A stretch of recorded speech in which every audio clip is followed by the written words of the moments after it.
Justice. Justice needs to be served. It needs to be served. The family of 15-year-old Aliana Dickey grieved outside a Low Street apartment Saturday, flowers hanging from the mailbox after she was found inside Friday evening. Her aunt broke in the house because the father had a gut feeling that something wasn't right.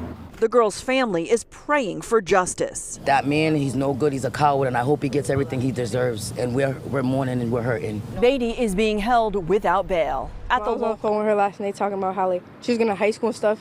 She was happy, still in disbelief. Family members confirmed to WBZ Aliana Dickey had just graduated the 8th grade. The family providing this photo taken the night of her school dance, a moment she shared with her best friend. All right, what's up with it, y'all? So look, man, I'm back again with another video. And before I jump into this video, I definitely got to start this off the right way by saying RIP to this beautiful young lady by the name of Aliana Dickey.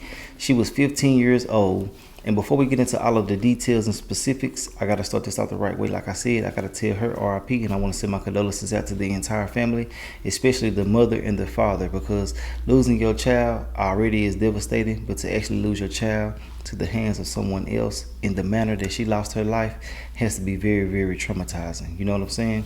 But yes, RIP to her, and my condolences out to the family. I'm sending you nothing but love, man, you know. But basically, long story short, Aliana Dickey was 15 years old, and she was in the 8th grade. Yes, you heard that right. She was in the 8th grade dealing with a guy that is 21 years old by the name of Trevor Beatty. Now, this weird ass fucker had the nerves to take her life because she didn't want to be with him anymore. Now, I seen a couple of people saying that you never know what she did to him and things like that. Bro, y'all are sick as hell. Y'all are weird as hell too also, because this is a child dealing with a grown ass man, and I feel like that she should be judged or talked about it anyway because she's a kid. Now, in the title, I probably put that they was in a relationship because that's what they're saying on the news and things like that. I have to title it how it's being presented. But if y'all hear in the video also people saying that they were in a relationship and stuff like that, just know that I do not condone that at all, one bit, because there's no way in the hell a 15-year-old is in a relationship with a 21-year-old man. He was a predator, and that's it, cut and dry. But basically, long story short, you know, she didn't show up to her graduation, and everything just went crazy after that. They found out that she had lost her life the night prior to this, and before she lost her life, some of her last words were that she doesn't want him anymore and to get off of her, and then they heard gunshots, which is crazy to me. Now, I also been talking about, you know, paying attention to the signs, paying attention to red flags, and listening to what people say certain things to get away from them and things like that. And that really goes with this situation because he was just basically stating that 2 days prior to this that he was going to take her life, her grandmother's life, and he was going to shoot their house up, which is crazy to me. I feel like that these threats should be taken very, very heavily, and they should go ahead and take people to jail instantly for even speaking that. You feel what I'm saying? It's just crazy to me that people are out here saying everything and then they're actually going to do it afterwards, you know. And like I always say, man, a lot of people always lose their lives because they thought someone else was playing. And a lot of people aren't playing these days. They're losing these spiritual warfares that we're going through, and they're crazy as hell already. So, you know, but hey, you know, a couple of more things that took place with this situation was that, you know, he just basically had been being a certain way over time, what I've been hearing and seeing. And, you know, I feel like that it's something that should have been taken care of a long time ago. Now, certain religions and certain people allow certain things to happen. I don't know how this went along with their household, but there's no way in the hell I would allow a grown-ass man to be dealing with my child in no way, shape, form, or fashion. But hey, it is what it is. I'm not trying to kick them while they're down, but I'm just speaking the truth, well, my truth, you know. But hey, we're finna get into the video, and I also want to know your thoughts and opinions on this situation. I feel like she was let down in so many different ways, and I really do feel like that when people actually out here, you know, dealing with kids and stuff like that, they definitely should be taken care of instantly. Yeah, I know what I'm talking about when I say what I say, because these people are innocent and they haven't even lived their life yet. But hey, let's go ahead and get into the video. I gave y'all a brief synopsis. Now y'all finna get all of the details in this video because I got a lot of them in here. Let's go.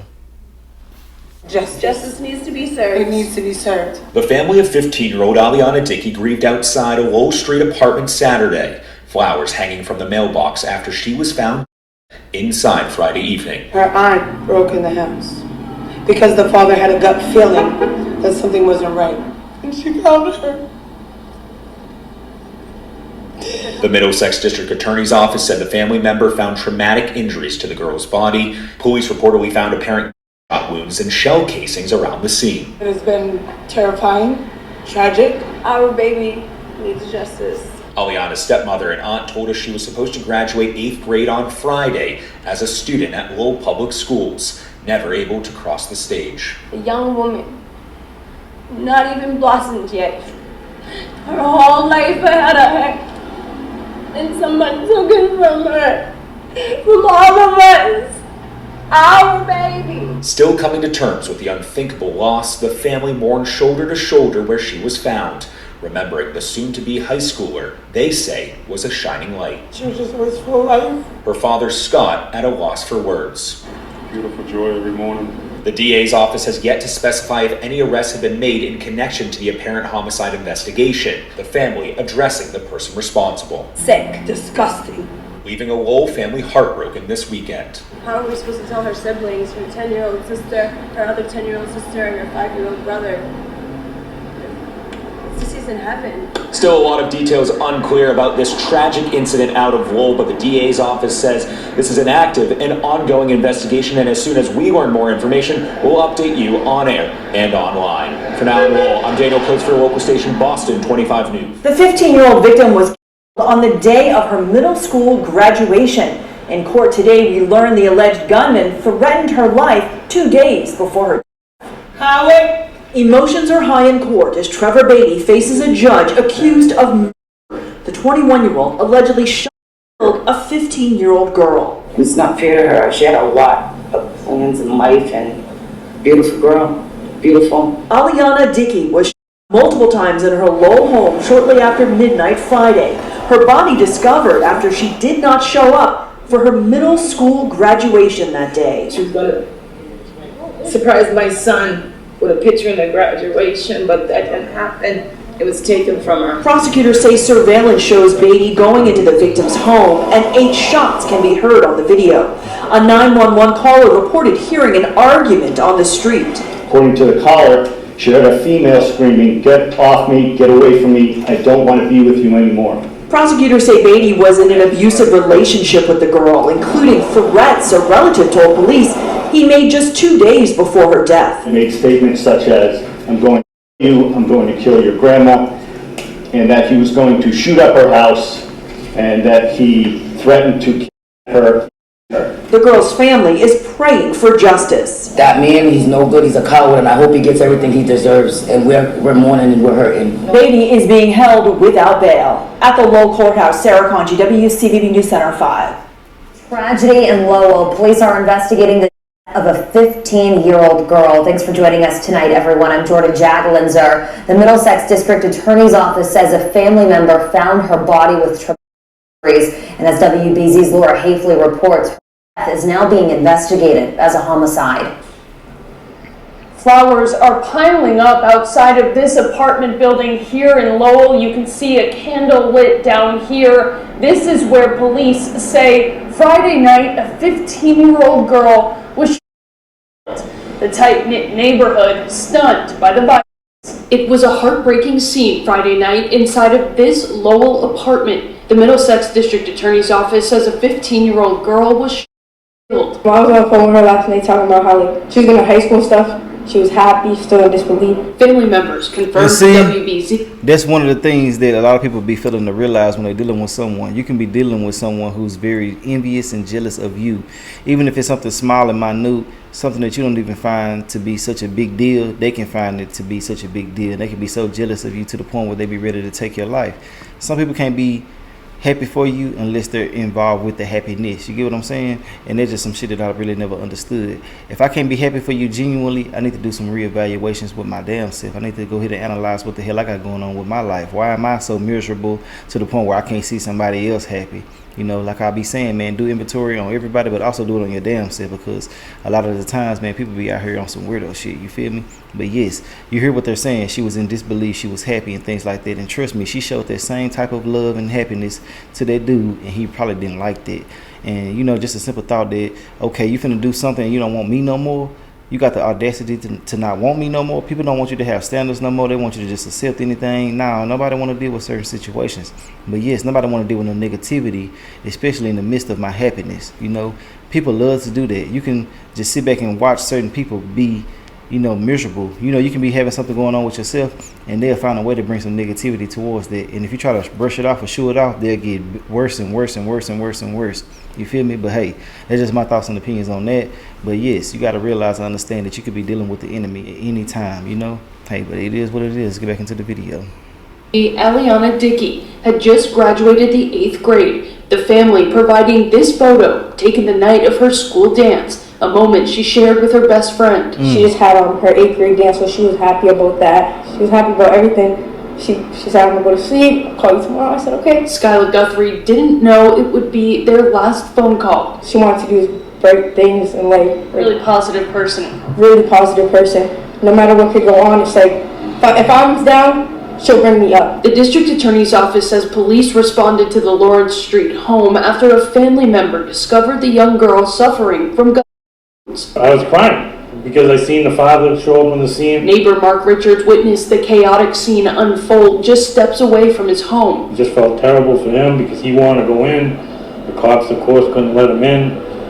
I felt like going over and giving him a hug. The community is now on high alert, concerned a suspect still has not been caught. I'm a little nervous because was she targeted? Something going on in the neighborhood? While police work to track down the person involved, family and friends will grieve the young life lost. One last thing I would say is that I love her.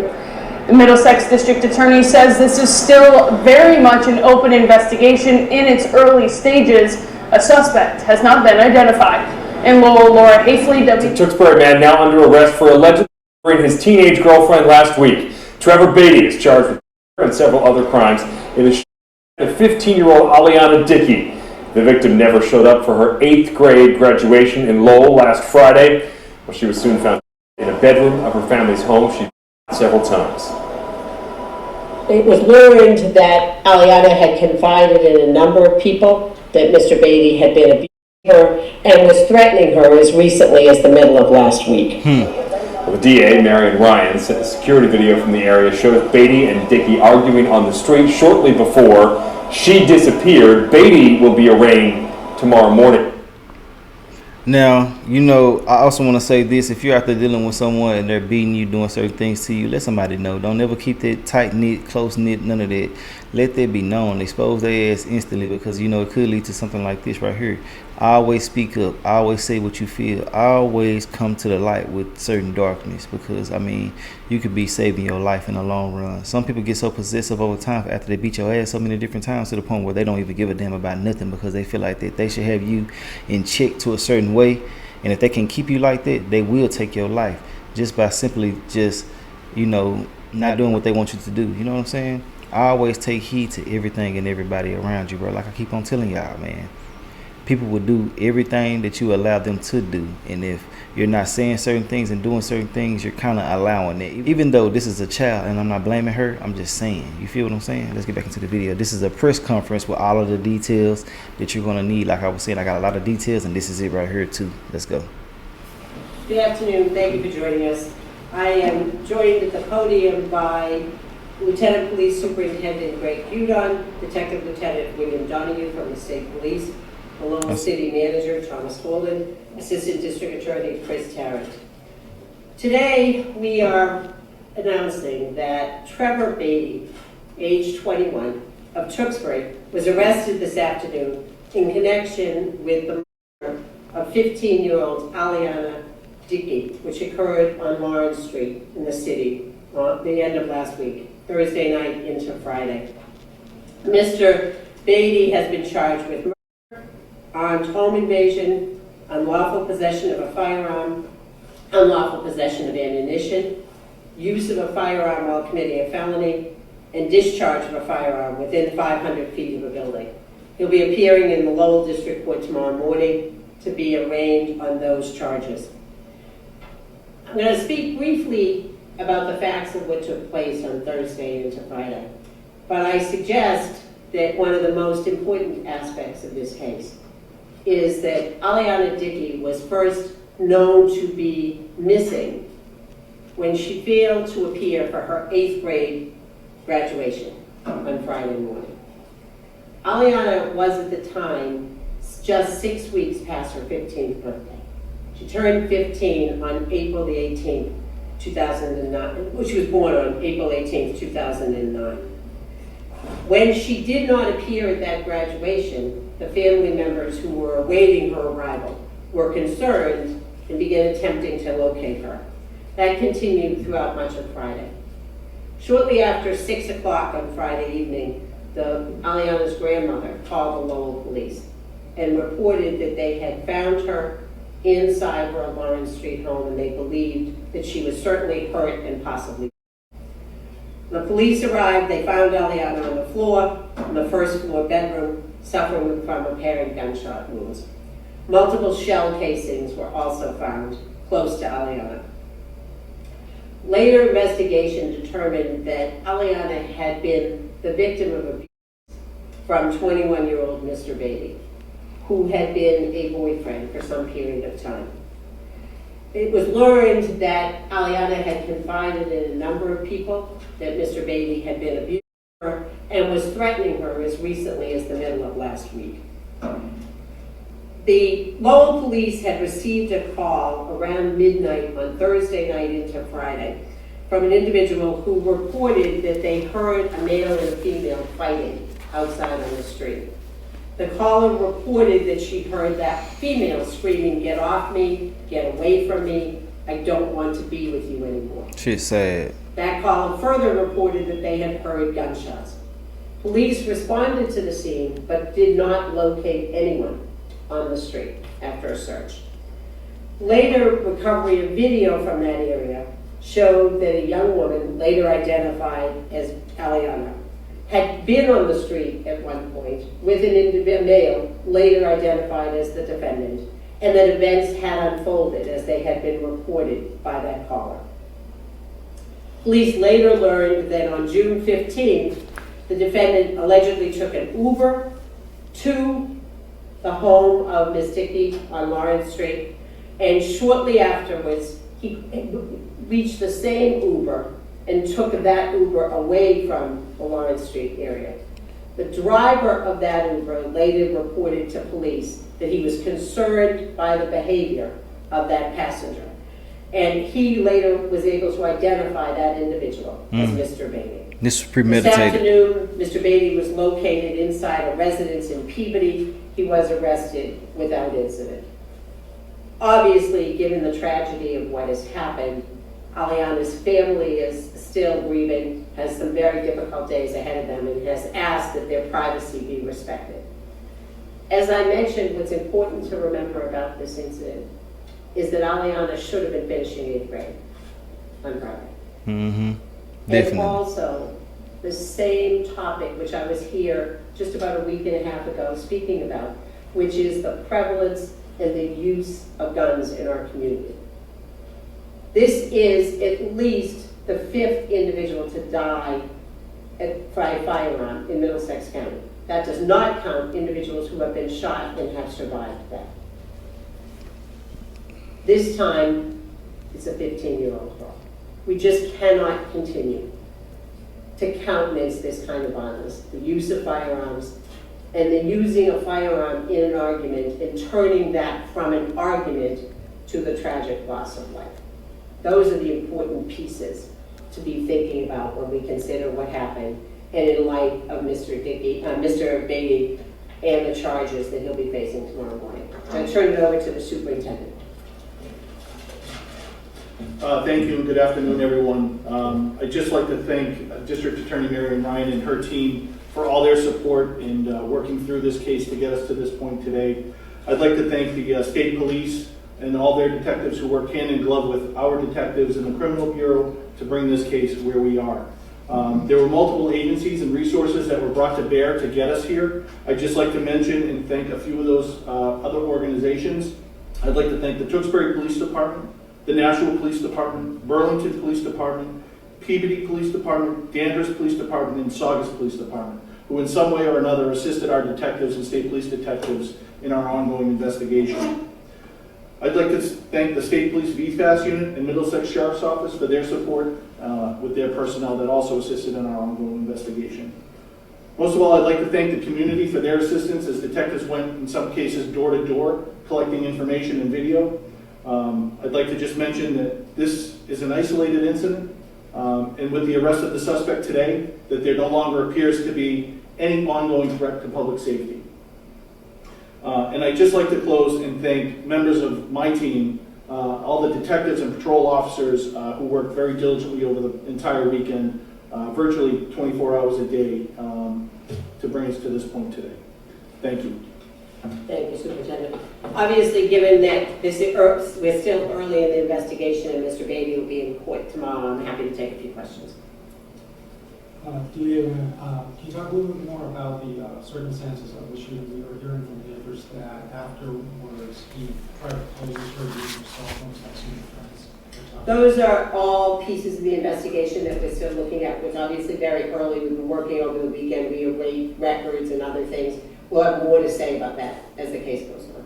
Can you talk a little bit more about his criminal history? It looks like he was arrested for both a gun charge as well as a previous robbery attempt in the last few years. That's something else that we'll be talking about at the arraignment tomorrow. Thank you. Well, that's the end of the video, man. I'm going to try to find some more information on the whole situation. But overall, like I said before, there's no way in the hell she should have been dealing with a guy that was 21 years old. He was emotionally not intelligent, you know what I'm saying? He was very, very weird as hell, and I feel like it was premeditated to actually go and to get an Uber, and the Uber driver said he was concerned about you and things like that. That was premeditated. He had it on his mind before he went over there, and I feel like that he was just so jealous of her. She had to dance that night, you know what I'm saying, or the night before, whenever it took place. She had a dance. You know, she had something to look forward to tomorrow, and he was just a lowlife with nothing that was going on with his own life, you feel me? And I feel like that he was jealous of her in some type of way, you feel me? Overall, I say what I had to say, RP to her. I hate this happened to her. She didn't even get a chance to live her life, and I feel like it's just sad and unfortunate that these people are losing their lives at an alarming rate, you know? So much shit is happening consistently, and I feel like that people need to take more heed to everything that's happening around them and what people say, you know. When somebody start acting and moving weird, get away from their ass. There's no reason to deal with them anymore. Anything that don't sit right with your spirit, don't go against that. You feel me? I always go with the flow, especially with how you feel, in my personal opinion. Now, sometimes take the time out to just analyze certain things, but overall, if you have a very strong feeling about something, get away from that shit immediately. But hey, I want to know your thoughts and opinions on this whole situation. If you made it to the end of this video, I definitely do appreciate y'all, and I will holler at y'all later on another video. All right.